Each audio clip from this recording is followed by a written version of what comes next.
Sekarang saya sudah bersama dengan Kak Halik. Bisa tidak diperkenalkan dulu Kak, background Kakak ini dari mana, kenapa bisa sampai ada toko buku ini Kak?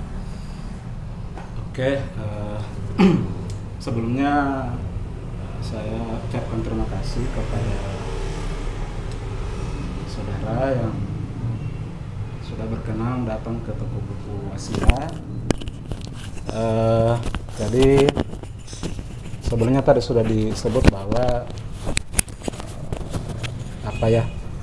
toko buku yang mungkin masih tetap eksis di Kabupaten Majene, mungkin masih ada yang lain tapi genrenya mungkin berbeda dengan yang ada di toko buku Wasila ini. Jadi nama saya Halik.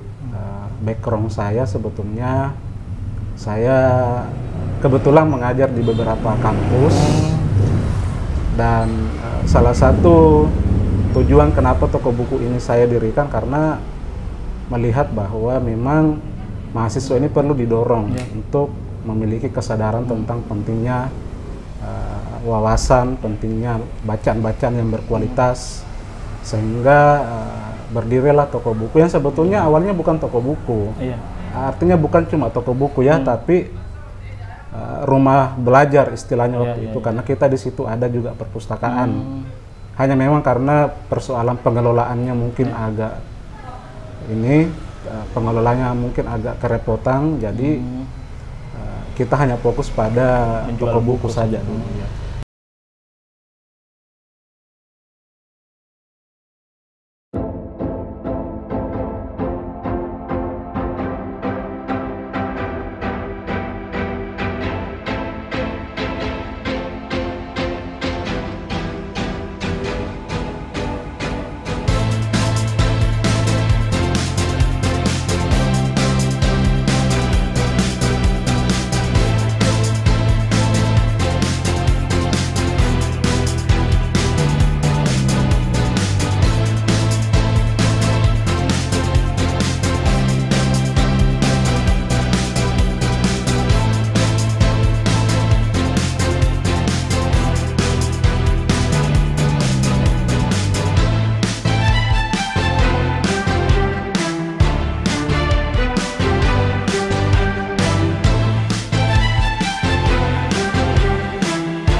Di sini statusnya boleh minjem atau bagaimana Kak? Untuk sementara ini statusnya di buku dijual ya. Beli, jadi belum bisa pinjam kayak gitu ya? Belum bisa pinjam, ya. Ya, ini saya mau bertanya di awal Kak, kenapa namanya Wasila? Ada tidak filosofinya tentang penamaan itu Kak? Nama Wasila ini kan saya mengambil, saya dulu kuliah di kampus UIN Makassar, dan di situ ada lembaga penyiaran. Kebetulan di situ ada lembaga penyiaran radio namanya Wasila, dan setelah saya cek istilah itu sebetulnya memiliki makna perantara atau media. Wasila, Jadi saya berharap, atau beberapa yang awalnya termasuk teman-teman yang lain pendiri Wasila ini berharap Wasila ini menjadi wadah atau media bagi mahasiswa dan secara luas masyarakat untuk mendapatkan informasi, wawasan ataupun bacaan-bacaan yang bisa mengubah paradigma berpikir kita. Gitu. Bagaimana Kakak mensiasati ini soal, istilahnya kan sekarang kita ada di kondisi darurat literasi, kayak krisis literasi sebutlah seperti itu. Juga ada di tengah gempuran e-book, elektronik buku, gitu, buku elektronik. Bagaimana caranya Kakak mensiasati agar toko buku ini tetap eksis di tengah gempuran tadi bermacam-macam problem itu Kak? Jadi begini, sebetulnya kalau bicara soal tantangan mendirikan toko buku itu luar biasa Saya mendapatkan beberapa informasi di tempat lain itu banyak yang sudah tutup, dan itu karena persoalan kurangnya minat membaca. Nah, bagaimana dengan di Majene ini? saya melihat bahwa sebetulnya ada potensi untuk menumbuhkan itu, apalagi di sini sebelumnya sudah ada komunitas-komunitas literasi yang lagi statusnya sebagai kota pendidikan. Nah, itu betul. Jadi sebetulnya bukan cuma buku elektronik yang menjadi tantangan. Selama itu legal, saya kira tidak ada masalah. Yang menjadi persoalan ini adalah buku bajakan. Apalagi buku bajakan itu biasanya dijual jauh lebih murah daripada yang aslinya kan. Jadi saya sering menyampaikan ke mahasiswa bahwa membeli buku bajakan itu mematikan industri, mematikan semangat kepenulisan. Jadi sebisa mungkin lah kita membeli buku ori karena persoalan kualitas juga kan yang kita lihat. Tuh. Kalau sekarang di toko buku kakak ini sudah ada sekitar berapa koleksi nih kak?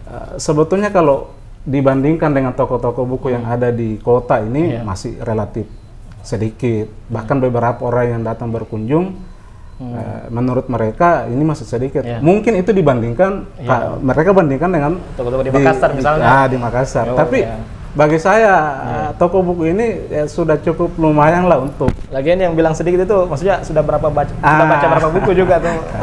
Ya. Tapi kalau saya melihat beberapa koleksi kami ini tidak berbeda jauh juga dengan yang ada di kota-kota. Bahkan sama, update-nya juga sama. Kalau saya lihat masih banyak buku-buku update dan saya kira bestseller juga kan. Bestseller. Karena mahasiswa Majene harus jadikan salah satu tempat ini sebagai sentrum pembelajaran gitu. Apa kira-kira kiat-kiatnya kalau untuk atau pesan-pesannya untuk pemuda khususnya tentang bagaimana caranya meningkatkan ini minat baca kan? Sebetulnya kalau ditanya bagaimana kiat-kiat menumbuhkan minat baca, ya kalau saya ya kita harus sadar bahwa masih banyak hal yang belum kita ketahui.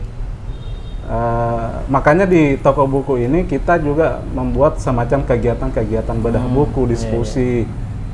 Itu supaya merangsang para mahasiswa dan juga anak-anak muda ini untuk kembali menengok buku. Makanya saya juga di toko buku ini juga sudah tersedia komik untuk mungkin usia-usia SMP, SD ya, supaya mereka juga punya minat membaca sejak dini itu. Jadi ya menurut saya bagaimana caranya menumbuhkan membaca ya paling sederhananya adalah ya kita harus sadar bahwa memang kita ini salah satu indikator kemajuan sebuah bangsa adalah dilihat dari kebudayaan membacanya itu, tradisi membacanya itu. Dan juga sebetulnya mungkin perlu saya tambahkan di sini juga kalau ada buku yang tidak tersedia itu kita bisa fasilitasi untuk dipesankan. Kalau rata-rata koleksi atau barang buku yang dijual di sini itu diambil dari mana stoknya? Rata-rata diambil dari Makassar, tetapi ada juga beberapa yang langsung saya pesan dari Jawa, terutama judul-judul yang mungkin belum tersedia di Makassar. Jadi kadang-kadang memang toko buku ini lebih dulu mendapatkan buku-buku baru dibandingkan yang ada di tempat lain karena saya juga selalu memantau perkembangan buku-buku apa yang baru terbit. Ada tidak, ini mungkin pertanyaan-pertanyaan beberapa pertanyaan terakhir kali. Ada tidak beberapa buku yang bisa direkomendasikan? Buku apa sih yang wajib dibaca untuk kelompok umur mahasiswa misalnya begitu kan? Ada tidak 5 buku judul buku atau penulisnya siapa yang bisa direkomendasikan? Oke, jadi tentu kalau bicara usia mahasiswa kan bisa dibilang dia masih peralihan dari remaja ke tahap dewasa. Menurut saya salah satu rekomendasi bacaan yang penting itu adalah bacaan-bacaan yang sifatnya bacaan filosofis atau filsafat. Mungkin yang saya rekomendasikan untuk bacaan filsafat itu salah satunya, ini juga yang sebetulnya bisa juga kita lihat di channel YouTube, nama penulisnya itu Fahrudin Faiz. Itu menurut saya buku-buku yang wacana berat tetapi bahasanya relatif dengan ringan dia. Nah, itu. Sebetulnya banyak, hanya memang yang paling familiar itu adalah Pak Rudin Faiz. Tapi bagi saya ya jangan cuma itu saja. Saya kira yang penting juga itu buku-buku istilahnya itu pengembangan diri atau buku-buku psikologi. Itu menurut saya penting juga dibaca, terutama usia-usia remaja yang masih tahap mematangkan pemikiran, mematangkan emosi. Misalnya, kayak bukunya itu saya lihat The Art of Negotiation misalnya. Kemudian filosofi teras itu juga menurut saya penting. Buku-buku, ya banyaklah beberapa koleksi yang menurut saya penting untuk dibaca. Ya. Dan menurut saya buku itu jangan cuma dijadikan sebagai apa ya? Yang dicari cuma ini kalimat-kalimat yang ini, tapi harus dibaca secara ini. Bahkan satu kali baca mungkin belum cukup. Ada kalanya mungkin kita perlu mengulang itu. Iya. Biar lebih dipahami maknanya. Dan lebih bagus lagi setelah dibaca didiskusikan dengan kawan sepemikiran gitu. Iya. Ada problem sebenarnya Kak dalam konteks saya sebut saja orang-orang tua kita dulu di Majene kan ada semacam stigma negatif untuk sebutlah filsafat gitu ya. Kalau orang-orang tua kita dengar kata filsafat kesannya jadi pembangkang Kak. Bagaimana kira-kira Kakak menanggapi fenomena seperti itu? Menurut saya apa ya? Ya itulah beberapa kekeliruan terhadap filsafat. Artinya penilaian terhadap filsafat itu menurut saya ada yang harus diperbaiki, bahwa filsafat itu rumit, filsafat itu membuat kita menjadi orang yang dalam tanda kutip gila atau tidak waras lagi. Tetapi kalau kita mengkaji lebih dalam, ternyata filsafat itu luar biasa manfaatnya untuk kesehatan mental. Makanya sekarang juga ada istilah filsafat transformatif, filsafat ini artinya filsafat ini dibawa ke dalam ruang-ruang sosial dan dijadikan sebagai pisau analisa. Jadi tools mereka Iya, betul gitu. Jadi memang kadang disalahpahami Kak, karena filsafat itu dianggap sebagai orang yang Tuhan lah, ateis lah, mempertanyakan segalanya kan memang begitu polanya. Apalagi maba ini yang masih panas misalnya habis basic misalnya tiba-tiba diskusi soal Tuhan tiba-tiba langsung agresif sekali Kak. Itu kan jadi semacam gambaran di publik bahwa bahaya sebenarnya kayak belajar filsafat ini. Padahal tidak seperti itu Kak. Justru filsafat itu sebenarnya banyak manfaatnya ketika memang cara belajarnya juga benar tentunya. Betul. Makanya mempelajari filsafat juga itu perlu secara sistematis, tidak bisa Jadi memang genre buku-buku di sini memang sebagian larinya ke filsafat, tapi juga ada beberapa yang ke tasawuf. Saya kira juga filsafat dengan tasawuf ini dua khazanah keilmuan yang menurut saya penting untuk didalami. Saya ingat dulu waktu maba Kak, buku pertama yang disodorkan itu pengantar epistemologinya Muhtar Mutahar itu Kak, yang basic pengantar epistemologi itu ya, saya kira jadi semacam fondasi untuk mempelajari buku-buku selanjutnya. Atau logika dasar. Saya kira di sini cukup banyak koleksi dan ya pasti bisa lah memuaskan dahaga intelektualnya atau dahaga pengetahuannya teman-teman ini.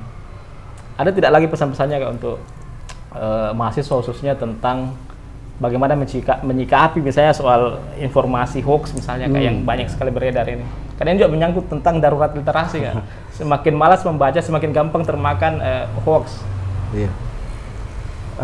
Jadi memang kalau kita melihat data, saya kurang ingat kita di urutan keberapa secara global tentang tingkat literasi, indeks literasi. Kemudian secara nasional ini Sulawesi Barat juga saya tidak ingat berapa, tetapi kita sepertinya berada di urutan yang sangat bawah. Sampai papan bawah.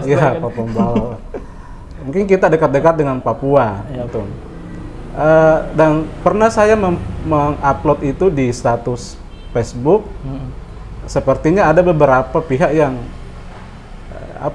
menganggap itu ini informasi yang keliru. Padahal menurut saya kita tidak perlu mempersoalkan di urutan keberapa kita, tetapi memang secara fakta, secara realitas memang masyarakat kita belum terlalu memiliki kesadaran terhadap pentingnya literasi itu. Padahal itu menjadi fondasi awal untuk pengetahuan, itu menjadi jalan sebenarnya untuk mengarungi kehidupan ke depannya kan. Makanya kalau kita lihat beberapa negara-negara maju di dunia itu memang mereka tradisi membacanya sudah sangat kuat. Membaca itu bukan lagi sebuah hal yang sifatnya hanya dilakukan oleh kaum akademik, tetapi bahkan masyarakat umum secara luas itu juga menjadi sebuah kebiasaan, habits. Makasih banyak nih Kak. Terima kasih sudah memberikan kesempatan channel saya. Nama channelnya Kak Sobilisme Podcast. Itu channel baru, belum monet juga kan. Jadi memang ini lebih kepada hobi. Ya, saya juga minta maaf, mungkin kita ini kan tidak ada persiapan sebelumnya. Justru ya, bagus dadakan, Kak. Terima kasih, Kak. Oke, siap.